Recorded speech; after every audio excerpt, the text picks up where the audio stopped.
takes a big team and a whole lot of work off the field to play for Australia. So for today's Beyond the Boundaries chat, we've popped in here to Paragon Strength and Performance to see my mate Nick Cheadle. Nick and I used to play a bit of cricket against each other back in the day, and I think you might have got me out.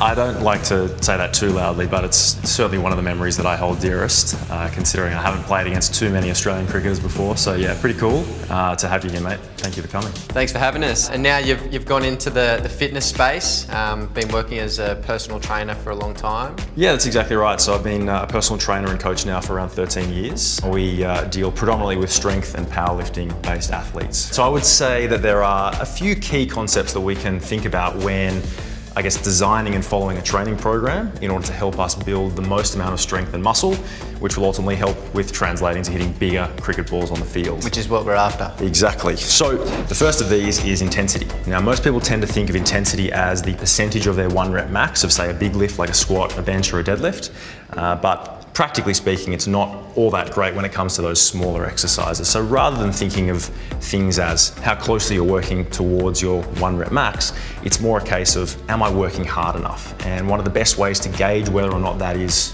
accurate is by gauging how closely you're operating to failure. Typically speaking, we want to try and aim to have anywhere between 1 and 4 reps left in the tank by the time we get to the end of any set in particular. Got it. The second of these would be frequency. Now, a lot of people tend to train a bit like a bodybuilder, particularly when they first start out, and absolutely pound their muscles into oblivion on a separate day of the week. Ultimately, that's going to mean that recovery-wise, very, very challenging because you're going to be very, very sore, and that's probably not the sort of thing that we want when it comes to playing cricket on a specific day. So by sort of strategically structuring your workouts in a way that allows you to hit muscle groups more frequently, not only are you able to practice those skills more often throughout the week, you can actually give yourself a better opportunity to minimize the effect of that workout and recover better in the long run as well. So what's your stance on recovery? I think the biggest thing to think about when it comes to recovery is to begin by setting yourself up with a sustainable routine and not trying to commit to too much too soon. So you hear a lot of people walking out of the gym after a pretty heavy leg day and they're struggling to walk. Is that normal? Is that good? What do you think?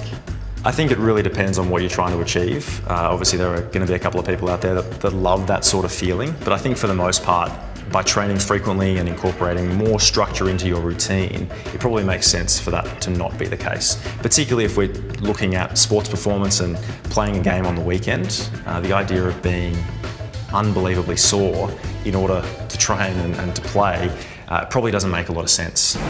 So in cricket, for me, it's all about enjoyment.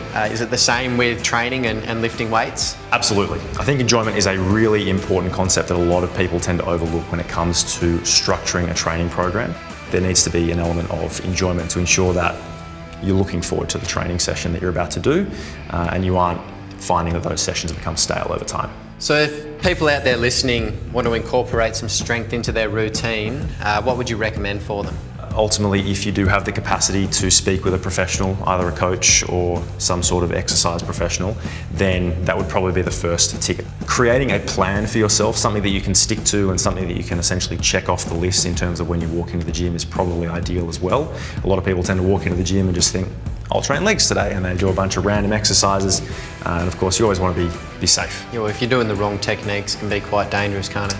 Exactly right. We've got a lot of weights that we end up putting on places like our neck and on our back and those sorts of things. So first learning how to actually move without weights, brilliant way to start before we actually introduce additional load and making those exercises more difficult. Thanks, Nick, for your time today and having us out here. All your advice is amazing, and we look forward to hearing a lot more in the future. Pleasure, mate. Cheers.